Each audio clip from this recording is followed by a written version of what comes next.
তো এই ভুলটাই আমরা বেশিরভাগ সময় করে থাকি। মা মুরগির সাথে বাচ্চা পালনের ক্ষেত্রে লাইট লাগে না বললেই চলে। তারপর আমি লাইট দিলাম এই কারণে, যেহেতু বাহিরে প্রচণ্ড ঠান্ডা, যেহেতু শীতকাল, যার জন্য আসলে লাইটের ব্যবস্থা করে দেওয়া হলো।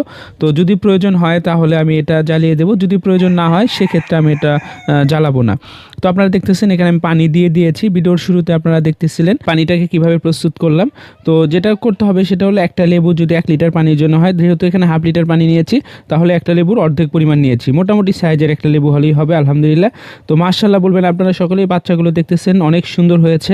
আর 3টা বাচ্চা হয়েছে গলা ছিলা এবং 3টা বাচ্চা হয়েছে নর্মাল। আপনারা জানেন যারা আমার রেগুলার ভিডিও দেখেন, আমি এখানে 6টা ডিম দিয়েছিলাম আসলে পরীক্ষামূলক, যেহেতু এই মুরগিটাকে প্রথমবারের মতো বাচ্চা ফুটাচ্ছে। তো সেক্ষেত্রে আসলে আলহামদুলিল্লাহ মুরগিটা খুবই অ্যাগ্রেসিভ, মা হিসেবে যথেষ্ট ভালো মুরগিটা। তো এর পরবর্তীতে হয়তোবা আল্লাহ যদি চান তো আরও বেশি ডিম দিয়ে এগুলোকে ফুটাবো। তো দেখতেছেন আপনারা পানি দিয়ে দেওয়া হয়েছে, পানিটা কিন্তু 2 থেকে 3 ঘন্টা থাকবে এখানে, পরবর্তীতে খাবার দিতে হবে।